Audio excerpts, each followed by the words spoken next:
Sekarang kita masuk kepada untuk yang masih melaksanakan PJJ, kami telah mempersiapkan kurikulum darurat. Berikut. Untuk jenjang PAUD, SD, SMP, dan SMA, SMK, kami telah menyusun kurikulum darurat, yaitu penyederhanaan kompetensi dasar yang ditunggu-tunggu guru. Ini adalah untuk semua jenjang, ya, terutama untuk SD, SMP, SMA, SMK. Dan untuk membantu bagi yang jenjang lebih muda, yang lebih potensi terdampak lebih negatif dengan adanya PJJ, yaitu yang lebih muda jenjangnya, SD dan PAUD, Kemdikbud menyediakan modul pembelajaran spesifik khusus untuk PAUD dan SD, dan berisi panduan untuk guru, pendamping, yaitu orang tua atau wali, dan siswa. Jadinya ada dua komponen daripada kurikulum darurat ini. Yang pertama adalah penyederhanaan secara masif kompetensi dasar dan standar pencapaian, dan yang kedua adalah modul belajar spesifik yang bisa dilakukan di dalam rumah untuk jenjang SD dan PAUD. Berikut.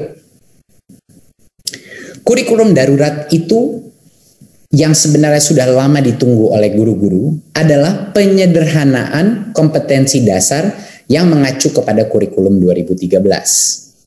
Kurikulum darurat ini mengurangi secara dramatis kompetensi dasar untuk setiap mata pelajaran sehingga fokus kepada kompetensi yang esensial dan kompetensi yang menjadi prasyarat untuk kelanjutan pembelajaran ke tingkat selanjutnya.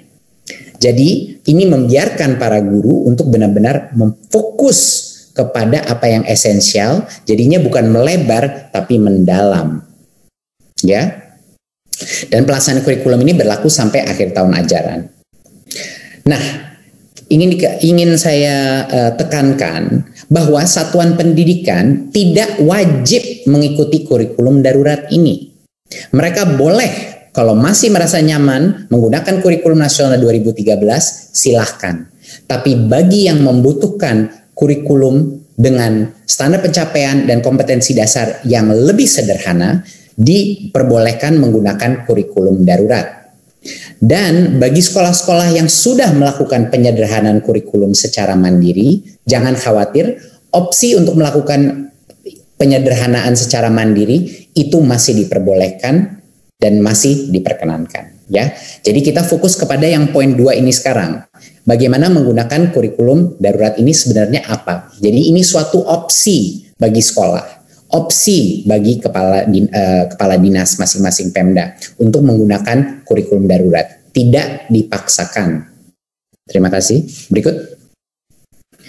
Nah, ini sekedar ilustrasi beberapa contoh kompetensi-kompetensi dasar per mata pelajaran. Ini mohon diingat, ini bukan semua mata pelajaran, masih ada lagi mata pelajaran tapi tidak muat di dalam slide ini. Jadi ini sekedar ilustrasi bahwa besar sekali jumlah kompetensi dasar yang dikurangi untuk menyederhanakan fokus dan agar berfokus kepada kompetensi esensial dan kompetensi prasyarat untuk kelanjutan pembelajaran. Jadi apa yang kita lakukan di Kemdikbud? Kita melihat seluruh kompetensi dasar berdasar per mata pelajaran dan kami memilih kompetensi dasar yang terpenting yang menjadi foundational atau esensial yang akan menjadi building block, ya, atau akan menjadi fondasi daripada pembelajaran berikutnya dan level kompetensi berikutnya.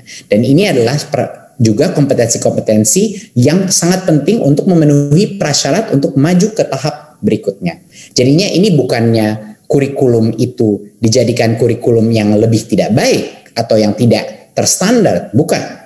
Ini kita memilih kompetensi-kompetensi dasar yang terpenting dan memfokuskan dan memberikan hak untuk guru untuk fokus kepada kompetensi-kompetensi itu sehingga di masa yang sangat menantang ini mereka bisa berfokus untuk mendalami kompetensi terpenting dan bukan melebar tapi tidak ada yang menetas.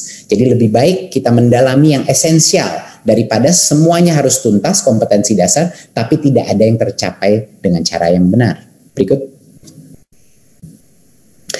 Dampaknya apa kurikulum darurat ini? Yang kami harapkan adalah bagi guru tersedianya acuan kurikulum yang saya terus berbicara dengan berbagai macam guru di daerah dan kepala sekolah di daerah, dan mereka selalu menyebut bahwa mereka menginginkan penyederhanaan kurikulum sehingga mereka bisa diberikan kepercayaan diri untuk fokus kepada hal-hal yang esensial, hal-hal yang lebih menarik untuk siswa, dan juga yang benar-benar kontekstual, ya. Jadi ini memberikan kesempatan bagi guru-guru untuk tidak fokus kemana-mana. Kalau semuanya harus jadi fokus, artinya tidak ada fokus. Jadi kita harus memilih, dan kesejahteraan psikososial guru bisa meningkat. Siswa pun, harapan kami adalah siswa tidak dibebani tuntutan untuk menuntaskan semua capaian kurikulum. Yang sampai ini komplain yang saya terima dari begitu banyak orang tua, bahwa dikirimin PR anaknya selalu, apalagi kalau orang tua itu punya 3 anak di 3 jenjang yang berbeda, semuanya harus menyelesaikan tugas yang tidak ada selesai-selesainya, gitu, dengan bimbingan yang minim. Tapi juga ini adalah disebabkan dengan harus menuntaskan seluruh kurikulum, dan guru-guru tidak diberikan kepercayaan diri untuk memilih kompetensi pencapaian yang lebih esensial. Dan tentunya psikososial siswa, harapan kami akan meningkat, dan ini akan menyederhanakan kehidupan mereka. Dan bagi orang tua pun sama, untuk mempermudah pendampingan pembelajaran di rumah dan juga menenteramkan situasi atau kondisi yang sangat sulit ini di rumah tangganya.